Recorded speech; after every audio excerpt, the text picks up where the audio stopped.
네, 안녕하십니까. 이 시간에는 그 심리상담 종합 두 번째 시간입니다.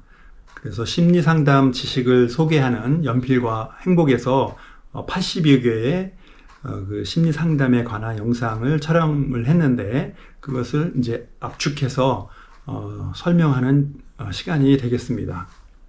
심리, 내사와 투사, 그리고 퇴행과 예상, 그리고 감정 중에서 이제 질투의 감정, 그리고 비교, 그다음에 이제 성격과 기질을 알 수 있는 MBTI, 애니어그램, 그리고 이제 관계, 그렇죠? 상담은 관계지 않습니까? 심리는 개인의 존재에 관한 학문이고 상담은 관계에 관한 학문인데 그 관계에서 부부관계 그리고 부모-자식 관계에 대해서 같이 말했으면 좋겠습니다. 심리, 이제 내사와 투사가 있습니다. 심리 용어가 되겠죠. 그래서 이 시간에는 내사는 무엇이고 투사는 무엇인가에 대해서 같이 얘기했으면 좋겠습니다. 이제 사람이 태어나지 않습니까? 그러면은 어느 시간, 어느 장소, 어느 가정에서 태어난다는 것이죠. 그래서 그 태어난다는 것은 그 엄마, 아빠, 그렇죠? 조상으로부터 물려받은 거죠. 그리고 주어진 삶이죠. 태어난 것에 대한 것은 내가 선택의 여지가 없죠. 주어진 삶인데 선택의 여지가 없으니까 숙명이라고 말할 수 있습니다. 그렇죠? 마음도 물려받은 것이고 신체도 물려받았다는 것이죠. 그럼 사람이 성장하면서 그렇죠? 대상관계 이론에서는 사람을 설명을 할 때 어떻게 설명하냐면 태어나서부터 3살까지의 그 아이의 발달 과정을 가지고 사람을 설명한다는 거죠. 근데 지금 이 시간에는 내사와 투사에 대한 것을 말씀을 드리는데 이제 용어를 먼저 말씀을 드린단 말이죠. 그래서 그 외부의 것을 받아들이는 형태가 3가지가 있다는 것이죠. 그래서 그 용어를 하면 이제 함입, 그렇죠? 함입된 상태, 그 다음에 내재화된 상태, 동시된 상태라는 것이죠.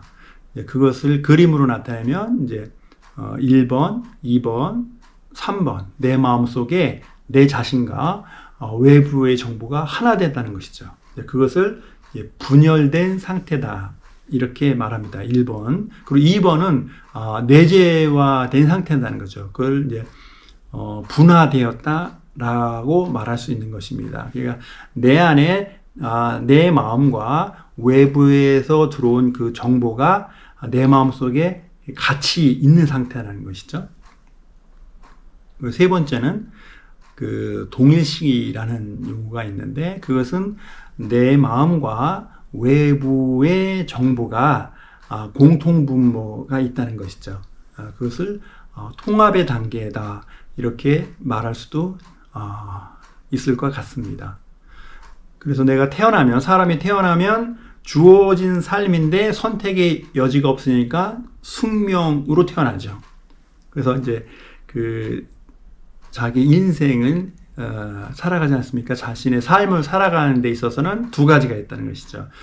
주어진 것인데 선택의 여지가 없는 숙명이 있고 주어진 것인데 선택의 여지가 있는 운명적인 요소로서 우리 삶이 이어진다는 것이죠.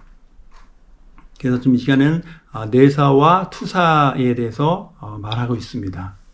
그래서 그것을 그림으로 그리면 어떻게 되냐 이거죠. 사람의 마음속에 태어나자마자 주어진 삶이 있다는 것이죠. 그것이 조상으로부터 물려받았다는 거예요. 근데 그것이 사람에게 있어서 90%를 차지한다는 겁니다. 그리고 대사관계 이론에서는 3세, 0세부터 3세까지의 그 삶이 그 이후의 삶을 결정짓는다는 것이죠. 그래서 한국의 그 속담에 보면은 3살 버릇이 여든 간다, 평생 간다 이렇게 말하지 않습니까? 그래서 3세 이전의 경험이 그 사람에게 굉장히 많은 영향을 끼친다는 것이죠. 그 태어나서부터 삶을 살아감에 있어서 외부의 정보가 들어온다는 것이죠. 그 외부의 정보가 들어오는데 어떻게 들어오냐면 외부의 정보가 생략돼서 들어오고요. 그리고 일반화돼서 들어오고 그리고 왜곡된 정보로서 들어온다는 것이죠. 그래서 외부의 정보는 엄청나게 많은데 하루라는 시간을 끊어서 보더라도 사람에게 그 들어오는 그 정보의 양은 매우 적다는 것이죠. 생략과 일반화와 왜곡이 나는 필터를 거쳐서 작은 부분만 들어온다는 것이죠. 그것이 외부에서 나한테 들어오는 게 내사다 이거죠. 입력된다 이거예요. 그래서 입력된 상태가 어떻게 되느냐? 함입의 상태, 내재와의 상태, 동일시의 형태로서 나타난다는 것이죠. 그래서 이제 사람마다 다르겠죠. 인간 발달의 수준, 그렇죠? 뭐 영성이라고 말할 수도 있겠습니다. 그거에 따라서 다른 형태로 나타난다 이거죠. 함입의 형태, 내재와 형태, 동일시의 형태로서 외부의 정보가 입력됐다, 내사된다는 것이죠. 그러면 한편으로는 내 안의 것이 바깥으로 표현된다는 것이죠. 그렇죠. 그것을 뭐라 그러냐? 출력된다는 거예요. 투사된다는 것이죠. 바깥으로 나간다, 투영된다, 투사된다. 근데 그 투사의 형태는 어떻게 나타나냐? 금의 법칙으로서 나타나고 납의 법칙으로 나타난다는 것이죠. 그래서 타인은 나의 거울이다라는 말이 있지 않습니까? 그래서 관계에서 내가 그 투사되는 거, 내가 출력되는 거, 표정으로서, 음색으로서, 말로서 표현된다는 거죠. 출력된다는 것이죠. 그것은 어떤 식으로 나타나냐? 금의 법칙이든 납의 법칙이든 그렇게 나타난다는 것이죠. 외부의 정보가 들어오는 것은 내사, 내 안의 정보가 바깥으로 표현되는 것은 투사라는 용어가 있다는 것이죠. 이제 두 번째는 이제 그 시간의 흐름에 대해서 말했으면 좋겠습니다. 사람은 지금 여기 현재에 살 수밖에 없는 거 아니겠습니까? 그렇죠? 시간적, 공간적 제한을 받는다는 것이죠. 그런데 이제 그 내 마음의 그 형태가 과거, 현재, 미래로 갈 수 있다는 것이죠. 왜냐하면 사람은 이제 영적인 존재이기 때문에 그렇죠. 그런데 이제 그 형태가 어떻게 되냐면 이제 과거로 가는 것은 퇴행, 미래로 가는 것은 예상이나 예측이라는 그 용어를 가지고 설명할 수 있다는 것이죠. 그래서 성숙한 사람은 퇴행을, 과거를 회상한다 이거죠. 어떻게 했냐? 현재 위치에서 과거를 바라본다는 거죠. 그렇죠? 그것을 뭐냐면 적극적인 퇴행, 의식적인 퇴행이라고 말합니다. 그것은 이제 성숙한 사람의 형태라는 것이죠. 그러면 이제 미래의 시간은 어떻게 했냐면 현재 시점에서 미래의 것을 생각해 본다는 것이죠. 그것을 예상이라고 합니다. 그러면 미성숙한 사람의 특성은 무엇이냐면 내가 과거로 갈 때 내 몸은 현재에 있는데 내 마음이, 내 생각이나 감정이 과거로 가 있는 거예요. 그것이 무의식적으로 일어난단 말이죠. 무의식적 퇴행, 소극적 퇴행이라는 용어를 사용합니다. 그러면 현재에서 미래로 가는데 내 몸은 여기 있는데 내 마음이 미래로 가서 예측을 한다는 것이죠. 앞의 일을 생각해 보면 예상이고 앞의 일을 생각해서 결정을 하고 판단을 해버리면 예측이라는 우리 용어를 쓰지 않습니까? 그것을 뭐라냐면 미성숙한 사람의 형태라는 것이죠. 그래서 상담사라는 것은 내담자를 감정이라든가 합리적 사고 그리고 행동 치료적인 접근, 그 세 가지 영역으로서 접근하지 않습니까? 그래서 그 미성숙한 사람은 어떠냐면 소극적 퇴행이다. 그렇죠? 무의식적 퇴행을 하는 것을 적극적 퇴행이다. 의식적 퇴행을 하게끔 도와준다는 것이죠. 예, 현재 내 몸과 마음이 현재에서 과거를 바라보는다는 것이죠. 그리고 앞에 일은 내 현재 시점에서 앞에 일을 생각을 해보는 것이죠. 그러니까 예상을 한다는 것이죠. 예측하는 사람을 예상할 수 있게끔 옆에서 도와주는 것이 상담사의 역할인 것이고, 내담자는 적극적 퇴행, 의식적 퇴행과 예상을 하는 것이 마음의, 심리의 회복, 치료, 성장에 초점을 맞출 수 있다, 이렇게 말할 수 있습니다. 굉장히 중요하겠죠. 외부의 정보를 들어오는 것은 내사, 그리고 내 안의 정보가 외부로 나가는 것은 투사. 내 현재 시점에서 과거를 바라보고 미래를 바라보는 퇴행과 예상이 사람에게선 굉장히 중요하다는 것이죠. 그래서 이렇게 그림으로 한번 표현해 봤습니다. 퇴행과 예상입니다. 이번 시간은 질투입니다. 질투는 부정의 감정 아니겠습니까? 사랑하면 긍정의 감정이라는 것이죠. 어떻게 보면 사랑과 질투는 대극이라 말할 수 있습니다. 그러면 질투는 무엇이냐 이거죠? 질투는 사랑이 내 거예요. 내 사랑이 빼앗겼거나 빼앗겼어요. 아니면 빼앗길 것이 예상이 되는 거예요. 그렇죠? 그럴 때 느끼는 감정이 질투라는 거예요. 사랑이 빼앗겼거나 사랑이 빼앗길 것이 예상되었을 때 느끼는 감정, 이것이 질투라는 겁니다. 그럼 이 시간에 왜 특별히 질투에 대해서 언급을 하느냐면은, 사고의 영역, 생각의 영역에서는 불합리한 사고와 합리적 사고거든요. 그래서 미성숙한 사람, 병리적인 사람은 불합리한 사고를 한단 말이에요. 비논리적인 사고를 한단 말이죠. 그것을 상담사를 통해서 합리적 사고로서 유도하거나 나아갈 수 있도록 도와준다는 거예요. 치료적인 접근이라는 것이죠. 그게 생각의 영역이라는 것이죠. 근데 마음에서는 생각도 있지만 감정도 있지 않습니까? 감정에서는 질투의 감정이라는. 왜냐하면 사람에게 있어서 질투의 감정, 부정의 감정이 굉장히 많은 영향을, 가장 많은 영향을 미치기 때문에 그렇습니다.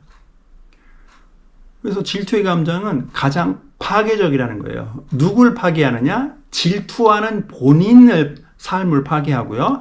그리고 그 질투의 대상을 파괴한다는 것이죠. 모두 파괴한다는 거예요. 그러니 내가 질투의 감정을 불러일으키거나 내가 질투의 대상이 되면 굉장히 힘들다는 것이죠.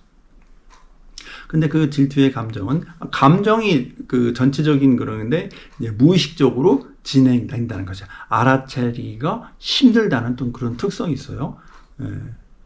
그리고 또 질투의 감정이 없어지려면 질투의 특성은 그 대상이 죽어야 없어진다는 거예요. 없어져야 이 질투의 감정이 사라진다는 특성이 있습니다. 그렇죠? 굉장히 위험하고 파괴적인 감정이라 말합니다. 그러면 그 질투의 감정을 좀 어느 정도 다룰 수 있는 방법이 있겠느냐 이거죠. 그것은 이제 긍정의 감정이든 부정의 감정이든 감정 모든 것을 이제 공통적인 것인데, 우선 그 감정을 알아챈다 이거예요. 그래서 자기 스스로 알아차림은 자의식이 되겠죠. 타인이 그것을 얘기해 줄 수 있겠죠. 그것을 이제 받아들일 수도 있다는 거예요. 그래서 첫 번째는 자기 스스로 알아차리든 타인의 도움을 받든 내가 질투의 감정을 갖고 있구나라고 의식하기가 그 감정을 다룰 수 있는 첫 번째 단계라는 것이죠. 그런데 내가 만약에 질투의 감정을 느꼈거나 내가 질투를 당한다면 어떻게 생각하냐면, 그 키워드가 사랑이니까 내가 질투의 감정을 느꼈다면 그 사랑이 내 것이냐 이거죠. 보통은 그 사랑이 내 것이 아닌데 그 관심과 그 인기, 그렇죠? 그 사랑이 내 것이 아닌데 오해했거나 욕심 때문에 그 사랑이 내 것이 아닌데도 그러니까 그 질투를 느끼는 상황이 아닌데도 느낄 수 있다는 것이죠. 그래서 이 사랑이 내 것인가? 그렇죠? 내 것이 빼앗겼거나 빼앗길 것이 예상될 때 느끼는 감정이니까요. 그리고 내가 너무 욕심이 많지 않느냐 이거죠. 예, 그 관심과 사랑에 대해서 내가 너무 욕심이 많지 않는가라고 생각할 수 있겠죠. 그러면 어떻게 해요? 질투의 감정이 훅 하고 떨어진다는 거예요. 내가 일상을 살아가는데 큰 지장이 없을 정도로 내려간다 말할 수 있습니다. 그럼으로써 어떻게 하냐? 내 생각이나 내 감정이나 내 행동을 합리적으로 선택할 수 있는 확률이 높아진다는 것이죠. 그것이 감정을 다루는, 질투의 감정을 다루는 방법이라 말할 수 있습니다. 그래서 질투는 사람에게 있어서 가장 큰 영향을 끼치기 때문에 질투의 감정에 대해서 우리가 정확히 알고, 그리고 내가 알아차리기, 그리고 질투에 대해서 생각, 이것이 내 사랑인가? 내가 욕심에 의해서 그렇지 않은가라는 그 합리적인 사고로서 질투를, 감정을 어느 정도 다룰 수 있다는 것이죠. 이 시간은 이제 비교입니다. 비교는 이제 질투하고 또 연결이 되는데, 우리 비교한다 이거죠. 예, 그러면 비교에는 이제 절대적 비교와 상대적인 비교가 있을 수 있겠죠. 그래서 이제 그 비교는 어디서 발생이 되냐면 관계에서 발생이 되는 거예요. 그렇죠? 근데 그 관계의 키워드는 기능이지 않습니까? 무엇을 할 수 있는 능력, 기능이라는 것이죠. 그 기능에 의해서 비교가 된다는 것이죠. 근데 그 비교를 존재적으로 그 영역에서 하면 안 된다는 것이죠. 정서적인겠죠. 어떤 생각이나 감정의 영역에서는 비교의 대상이 아니라는 것이죠. 그것은 100% 인정의 영역이라는 것이죠. 경계에 해당되는 거니까요. 그것을 구분하면 참 좋겠죠. 예. 그래서 이제 비교에서 또 이제 파생되는 것이 뭐가 있냐면, 사람이 자기 스스로 느끼기에 자존감이 낮다, 자존감이 높다, 이렇게 설명을 할 수도 있지 않습니까?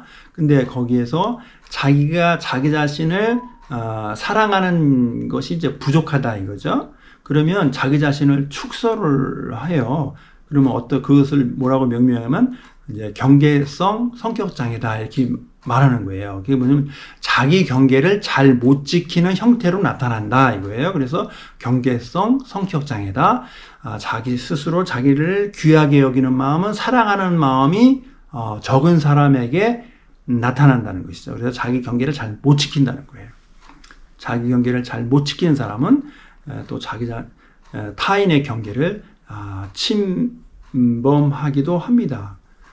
그러면 자기 사랑이 과잉인 사람이다, 지나친 사람이 있다는 거예요. 적절한 범위를 벗어났다는 거예요. 그러면 어떻게 보면 이제 나르시시즘, 자기 애적, 자기 사랑이 너무 큰 그런 성격 장애라는 거죠. 그래서 자기 경계를 확장한다는 거예요. 자기가 확장하면 어떻게 됐습니까? 그 자체가 타인의 경계를 툭 하고 침범하는 형태로 나타나는 것이죠. 그래서 자기 자신을 확대하는 사람이다 이거예요. 그것이 어떻게 되냐? 비교에서 또 온다는 겁니다. 또 비교에서 또 확장을 시키면 겸손과 교만으로 확장된다는 것이죠. 겸손은 타인을 나보다 낮게 여기는 마음, 그리고 교만은 타인을 나보다 낮게 여기는 마음이지 않습니까? 그래서 그 교만하면 내가 나에게 주어진 기회조차도 상실한다 이거죠. 겸손하면 없는 기회도 나에게 발생한다는 것이죠. 그게 복 아니겠습니까?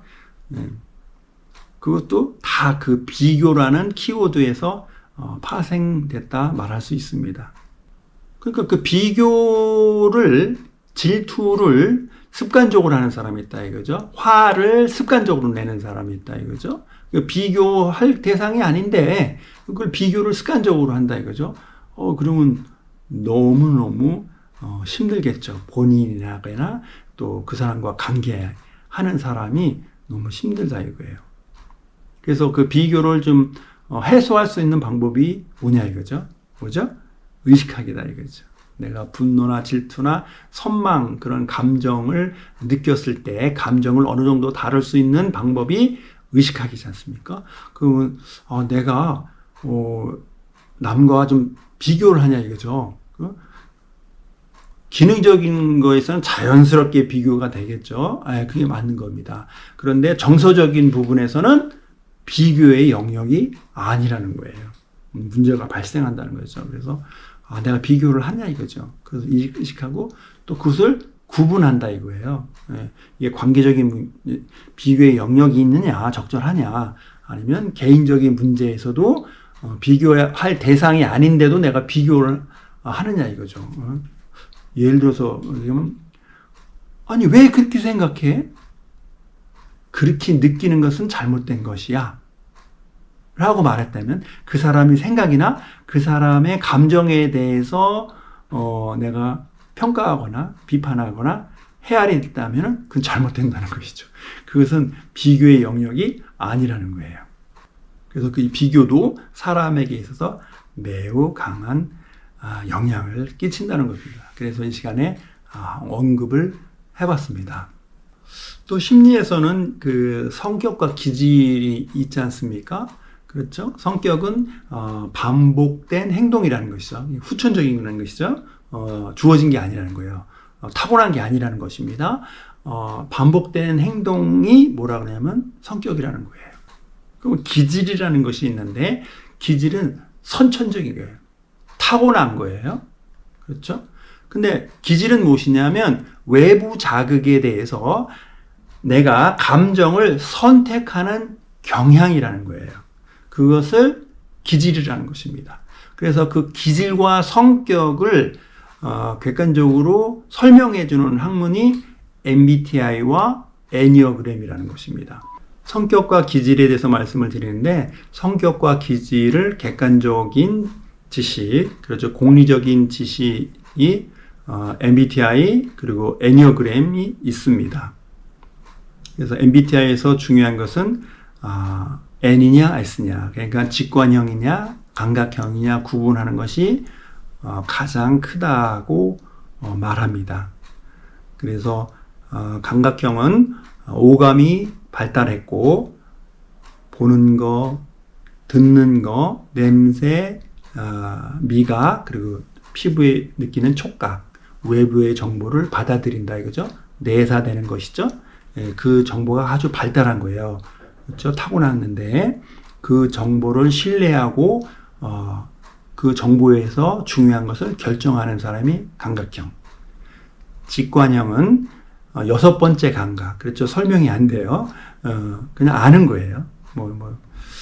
그 정보를 더 신뢰하고 중요한 일이 있을 때 그 정보에 의해서 6번째 감각의 직관력에 의한 정보를 신뢰를 해서 결정하는 거, 선택하는 사람이라는 것이죠. 이것이 타고났다는 거예요. 근데 감각형이냐 직관형이냐가 사람에게 매우 생각이나 행동이나 그 사람의 인생에 매우 큰 영향을 끼친다는 겁니다. 내 자신을 이해하고 타인을 이해하는 도구로서 사용하면 좋겠죠. 그래서 애니어그램은 사람의 성격 유형을 9가지로 구분해서 사람의 성격과 기질을 설명하지 않습니까?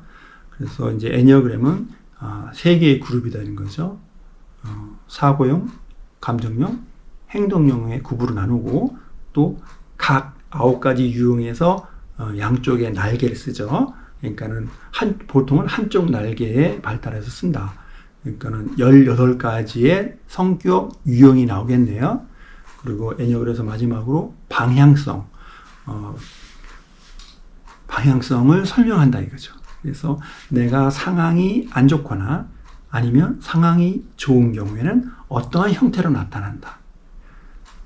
내가 성숙한 경우와 미성숙한 경우에는 어떠한 형태로 나타난다 이거죠. 그래서 지금이 성숙한 상황이지 미성숙한 상황이지, 혹여나 내가 미성숙한 상황이라면, 상황이 안 좋다면 그것을 어떻게 하면 좋겠냐라고 설명하는 것이 날개라는 개념과 방향성이라는 개념입니다.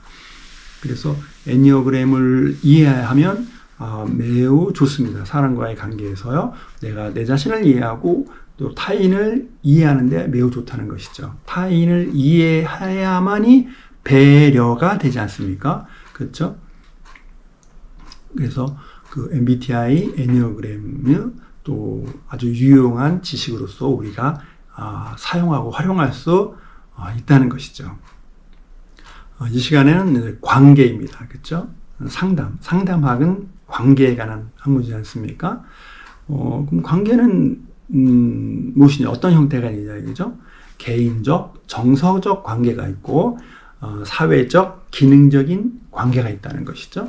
그렇죠? 보면 이제 가족이라든가 친한 친구 사이는 이제 정서적인 관계의 비중이 높을 것이고, 가족이나 친한 친구 외의 것은 다 사회적 관계, 기능적 관계가 되겠죠. 이제 그것을 이제 구분할 수 있고요. 그리고 그 관계의 차원을 또 구분해 보자면, 착취의 관계로 형성할 수도 있고, 거래의 기브앤테이크의 관계가 형성될 수도 있고, 사랑의 관계가 형성될 수도 있겠죠. 그것은 사람의 마음의 근육 또 영성에 따라 결정이 나겠죠. 그래서 착취의 단계에 있는 사람, 거래의 단계에 있는 사람, 사랑의 단계에 있는 사람으로 구분한다 이거죠. 그래서 거래나 사랑의 단계에 있는 사람은 재밌어요. 일상이, 삶이 재밌고 그리고 즐거움을 느낄 수 있겠죠. 그래서 긍정의 감정의 경험을 하면서 산다는 것이죠. 그래서 재밌지 않거나 즐겁지 않다면 사랑의 관계나 거래의 관계는 아닌 것 같습니다. 거래의 관계가 되려면 배려가 돼야 되거든요. 그 배려는 연습하고 훈련 받아야 되는 그런 영역입니다. 그래서 이제 심리 상담에서는 두 개의 관계만 설명을 하더라고요. 제가 이렇게 공부하니까 두 개의 관계인데, 그것은 부부 관계 그리고 부모 자식 간에 대한 관계입니다. 사람에게 있어서 가장 중요한 게 부부 관계고, 두 번째가 부모 자식 관계라는 겁니다. 그래서 그 키워드를 보면은 부부 관계에서는 사실 사랑의 관계, 정서적인 관계, 지극히 개인적인 관계이지 않겠습니까? 근데 사랑의 관계가 많지 않죠. 예. 그래서 그 목표를 어디냐? 거래의 관계, 기브앤테이크 관계였으면 좋겠다는 것이죠. 이 말에 많은 사람들이 마음에 거부감이나 부담감을 느끼더라고요. 부부 관계에서 사랑의 관계가 아니라 기브앤테이크 관계, 거래의 관계에 대해서 그렇다는 것이죠. 근데 보통 보면 이제 부부 관계에서 이제 거래의 관계에 미치지 못하는 경우가 많더라고요. 그래서 갈등이 많고, 그렇죠. 그래서 이제 부부 관계의 핵심 키워드는 이제 돈과 성이 되겠죠. 그렇죠. 부부관계의 인간의 삶이 성공을 하려면 부부관계를 형성을 하고 거기에서 부부관계를 최우선으로 두었을 때, 모든 관계보다 부부관계를 최우선으로 두었을 때, 그렇죠? 그것은 부모 자식 관계보다 부부관계를 우선시하고 원가족보다 부부관계를 우선시했을 때 부모 자식 관계가 좀 더 좋을 것이고, 원가족과의 관계도 좋을 것이고, 사회적 관계도 좋을 것이라는 것이죠. 어떨 때 모든 관계 중에서 부부 관계를 최우선시 했을 때 그렇다는 것이죠. 그것이 어떤 형태로 나타나냐? 거래의 관계인데 돈과 성의 거래가 적절히 원활하게 잘 이루어졌을 때 부부 관계가 좋은 관계가 형성이 된다는 것이죠. 부모 자식 관계의 핵심 키워드는 질서입니다. 물론 모든 관계, 좋은 관계를 형성할 때의 필요 조건이 첫 번째가 질서와 거래라는 것이죠. 기브앤테이크라는 것이죠. 부모 자식 간에서는 특히 질서가 중요하다는 것이죠. 어떤 질서냐? 자식이 부모의 위치에 권력을 갖는다는 거예요. 어떨 때는 딸이, 어떨 때는 아들이, 여러 자식 중에서 어떤 자식이 서열에 상관없이 부모의, 그러니까 엄마의 위치든 아버지의 위치든 자식이 올라온다는 거예요. 그러면 엄마가 자식보다 서열이 낮아지거나 아버지가 자식보다 서열이 낮아지는 것이죠. 이게 뭐예요? 세대 간의 질서가 깨지는 것이죠. 이것이 사람의 삶 속에서 가장 큰 악영향을 미친다는 것입니다. 그래서 이런 형태를 뭐라 하면 부모와 현상이라고 명명합니다. 그래서 부모 자식 간의 관계에서 핵심 키워드는 질서가 유지됐느냐, 질서가 깨졌느냐가 가장 큰 핵심입니다. 부부관계가 가장 우선시 안 된 경우죠. 자식이 우선된 경우죠. 예. 부모 자식 간에서는 기본적으로 거래 관계가 아니라는 거예요. 왜냐하면 내리사랑이라지 않습니까? 그렇죠? 부모는 자식에 대해서 사랑을 주는 게 의무라는 거예요. 내리사랑. 단지 자식이 부모의 사랑에 대해서 당연시할 때는 훈육이 들어가야겠죠. 아무튼 상담은 관계고, 관계에서는 부부관계와 부모 자식 간의 관계를 설명을 한다는 것이죠. 이상 이제 심리상담 무엇인가 종합 두 번째 시간인데 이제 마무리를 하자면 사람은 이상적인 부분과 현실적인 부분이 있거든요. 그래서 내 개인 존재적으로는 한이 없다는 것이죠. 그렇죠? 그것이 이제 이상적인 부분이고, 근데 어떻게 해요? 관계에서는 그렇지 않죠. 왜냐하면 욕구의 충돌에 의해서 갈등이 발생을 되거든요. 그러니까 내 마음대로 할 수 없다는 거예요. 내 생각이나 내 기분대로 할 수 없다는 것이죠. 나 혼자는 가능하다는 거예요. 그것이 내 마음대로 하고요. 그렇죠? 내 생각도 마음대로 할 수 있다는 거예요. 이상적인 나로서 살아갈 수 있다는 거예요. 그런데 관계에서는 어때요? 제한을 받죠. 그러니까 어떤 제한이냐면 이제 문화의 제한을 받고 그것은 이제 예의, 법의 제한을 받는 것이죠. 그것이 현실적인 나와 이상적인 내가 있다는 것이죠. 그것을 구분하면 참 좋겠다는 것이죠. 모든 관계에서 어떠한 친절, 배려, 사랑에 대해서 상대방이 당연시하면 그 사랑을 멈춰야 된다는 거예요. 감사가 없다면 그렇다는 것이죠.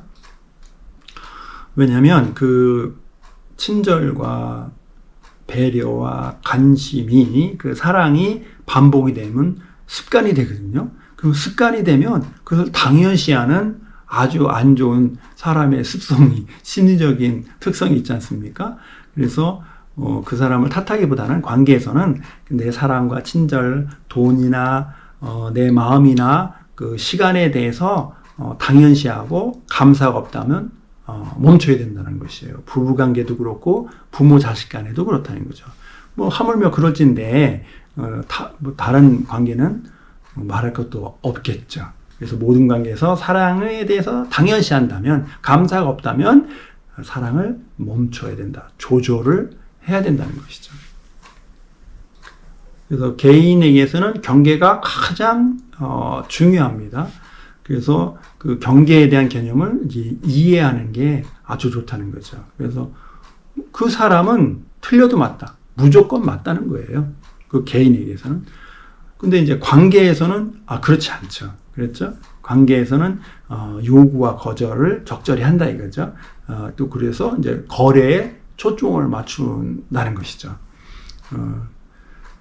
이렇게 그 심리 상담에 대해서 소개하는 영상이었는데 이렇게 여러 가지 영역을 같이 나누었습니다. 그래서 심리 상담의 그 지식을 습득을 해서 그것을 또 이해함으로써 또 시도를 하는 것이죠. 그럼 시도하면 시행착오가 되겠죠. 그렇죠? 유의미한 작은 행동을 단순하게 반복해 보자는 것이죠. 그러면 그것이 혼자 하면 연습이 되지 않겠습니까? 그 연습을 통해서 내 스스로를 배우고 깨우치는 것이 있다는 것이죠. 그러면서 어떻게 해요? 내가 더 세련되고 또 성장할 수 있지 않겠습니까? 그래서 그 심리 지식을, 상담 지식을 내가 습득을 해서 긍정의 1차 감정을 얻고 더 나아가서 긍정의 2차 감정인 행복감까지 얻는 그런 시간이 되었으면 참 좋겠습니다. 네, 고맙습니다.